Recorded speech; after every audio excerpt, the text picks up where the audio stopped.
मोरया गोसावी यांचं नाव मोरया गोसावीच होतं का? आणि त्यांची बॅकग्राऊंड काय होती? कारण की गणपती ची उपासना करणं किंवा गणपत्य फॉलो करणं हं. असं काही होतं का त्याच्या आधी?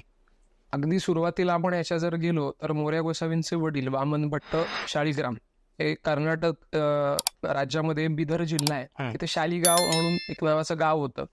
जशी पूर्वी कसं नदी जिथे असायची तिथे गावं बसायची, हो. नदीचं पाणी गेलं गावं उठून असे अनेक आपल्याकडे उल्लेख सापडतात. त्यातलं एक बरोबर. शालिगाव होतं, त्यातले ते गाववाले असं की ते शाळीग्राम म्हणून तिथले ते होते.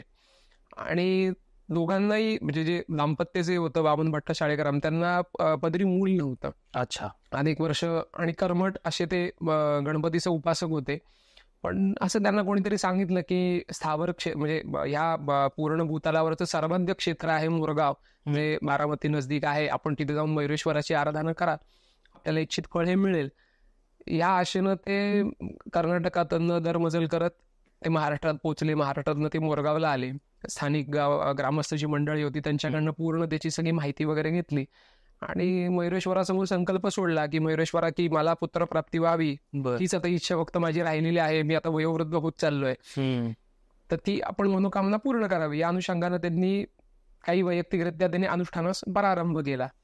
असे त्यांनी एक तप म्हणजे 12 वर्ष अनुष्ठान केलं. मयुरेश्वराने त्यांना दृष्टांत दिला की हे वामना, तू हे प्रयत्न काही करू नकोस, तुझ्या पदरी मूल नाहीये, तू अट्टहास सोडून दे. पण ते इतके व्याकुळ झाले होते पुत्रप्राप्तीसाठी की त्यांनी परत अनुष्ठान सुरू केलं. बर. असे जेव्हा त्यांचे 4 तप अनुष्ठान झाले, चौथ्या म्हणजे 48 वर्ष, जेव्हा 48 वर्ष ती पूर्ण झाली, साक्षात मयुरेश्वर त्यांच्या समोर उभे राहिले. बर. ते म्हणाले, हे वामना, तुझ्या भक्तीनं इतक्या तीव्र इच्छेला मी खूप आनंदित झालोय आणि मी खुश होऊन तुला आता तुझ्या पदरी मूल नाहीये, पण म्हटले मीच तुझ्या पोटी आता जन्म घेतो आणि या जगातल्या लोकांचा उद्धार करतो की जे ताणलेले भुकेलेले आहेत, भक्तीला व्याकुळ झालेले. ते म्हणजे ते आत्ताचे जे मोरया गोसावी. आणि नवमास पूर्ण होताच त्यांच्या पत्नी या गर्भवती झाल्या, पुत्ररूपाने मोरया आले. त्यांचं नाव तेव्हा पाळण्यातलं जे होतं ते मोरेश्वर असं ठेवलं. बर. आणि काळाओघात अपभ्रंश त्याचा होऊन सगळ्यांनी लाडानं असं करत त्यांचं नाव मोरया असं झालं. अच्छा. आणि सर्व म्हणजे आता जिथे जिथे सगळे जे उल्लेख आपल्याकडे पुरातन आढळतात त्यात मोरया असं ते आलं. 8व्या वर्षी मुंज झाली त्यांची नियमाप्रमाणे आणि पूर्ण जे काय स्नान संध्या सूर्य उपासना वगैरे त्यांची नैमित्तिक सुरू झालं. टप्प्याटप्प्यानं एक काळ असा आला त्यांच्यावर की एक असं गंडंतर म्हणू शकतो आपण त्यांच्यावर आलं की खूप प्रमाणात त्यांना ताप वगैरे आला आणि मोरया दगावतील वगैरे अशा पद्धतीची ती अवस्था होती. आणि एक भगवा वेश धारण करून एक गृहस्थ त्यांच्या घरात आले. कपनी वगैरे होती, हातात कमंडलू होतं, झेंडा होता, जी एक नाथपंथी पेहराव जो असतो तो, त्या पेहरावातली एक व्यक्ती त्यांच्या क्षणात घरात आली आणि त्या मोऱ्यांच्या कपाळाला त्यांनी भस्म लावलं, टिळा लावला, डोक्यावर त्यांच्या हात फिरवला, म्हणले तू बरा होशील यातनं आणि आपली परत भेट होईल म्हणले. आणि एक कफनी दिली त्यांना आणि एक आपल्या कमंडलू त्यांनी दिलं आणि तिथनं ते निघून गेले. कोणालाच याचा काही संदर्भ लागला नाही, अरे ही व्यक्ती आली, हे दिलंय आणि निघून गेली वगैरे, झालं, तिथनं ते निघून गेले. आणि जसं जसं ते वय वाढत चाललं साधनेमधली, अर्थात जे त्यांचे गृहस्थ येऊन गेले ते त्यांचे गुरु भविष्यातले होणार होते. अर्थात त्यांच्या डोक्यावर जो हात फिरवला तो एक अनुग्रह म्हणता येईल आपल्याला. आणि जशी त्यांची वैयक्तिक साधना वाढू लागली तशी मोरयाविषयी गणपती संप्रदाय म्हणा, नाथपंथ म्हणा, याच्याविषयी त्यांची भक्ती इच्छा सगळी तीव्र होऊ लागली. आणि काळाओघात असं झालं की पूर्ण भगवी वेश धारण करणं, पताका घेऊन कुठेतरी वारीस जाणं, हे त्यांचे सगळे सुरू झाले सगळ्या गोष्टी. आणि मग काही लोकांचं म्हणजे एक काही प्रमाणात त्यांच्याकडे सिद्धी आल्या आपण म्हणू शकतो. याच्यानं घडायला असं लागलं की लोकांच्या काही दुःख वगैरे ते दूर करायला लागले.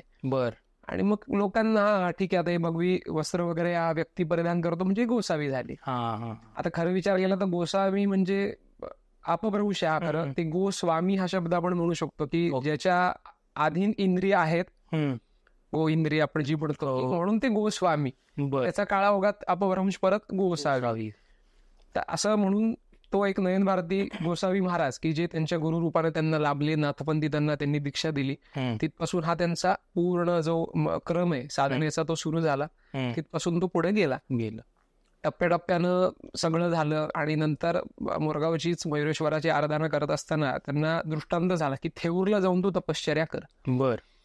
आणि त्यांना काही ते समजेना, पण गुरु आज्ञा अर्थात मयुरेश्वराची आज्ञा म्हणून ते तिथनं एकदम तडक निघाले. ते थेऊरला गेले. आजही थेऊरला ज्या ठिकाणी मोरया गोसावी त्या साधनेसाठी बसले होते त्याला मोरया आसन म्हणून प्रसिद्ध आहे. तिथे ते खूप देवळापासून लांब आहे, पण ते आहे छान प्रसिद्ध आहे. तिथे अनेक वर्ष त्यांनी तपश्चर्या केल्याचे आपल्याकडे उल्लेख आढळतात. थेऊरला, थेऊर हे स्थावर क्षेत्र आहे आपल्या सगळ्या पुरातन ग्रंथांनुसार. स्थावर क्षेत्र म्हणजे काय?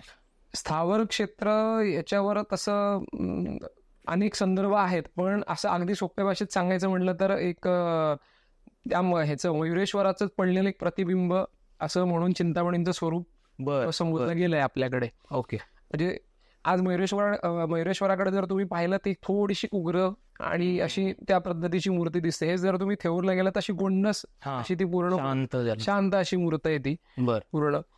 तर तिथे त्यांनी अनुष्ठानास प्रारंभ केला. अनेक वर्ष ते अनुष्ठान केलं आणि एकदा असं घडलं की ते तिथं साधनेला बसलेत, डोळे त्यांनी मिटलेले होते आणि एक वाघ त्यांच्यावर आला झडप घालायला आणि तो असा जवळ येणार त्यांच्यात तेवढ्यात मोऱ्यांनी डोळे उघडले आणि त्याची शिळा झाली.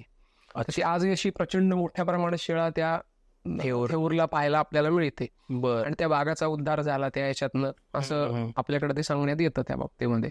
तिथली तपश्चर्या अनेक वर्ष त्यांनी केल्यानंतर त्यांना थेऊरच्याच गणपतीनं, आता तू इथनं चिंचवडला जा आणि चिंचवडला गेल्यानंतर तिथं पवना तीरावर चिंचवड हे ग्राम आहे. इथे इथून पुढचे तुझा जो सगळा कालखंड आहे आणि लोकोद्धाराचं कार्य जे आहे ते तुला तिथे करायचंय असं त्यांनी आदेश दिला. त्या आदेशाप्रमाणे ते तिथं निघाले आणि पवना नदीच्या पलीकडे थेरगाव आहे, तिथं किवजाई म्हणून देवीचं मंदिर आहे.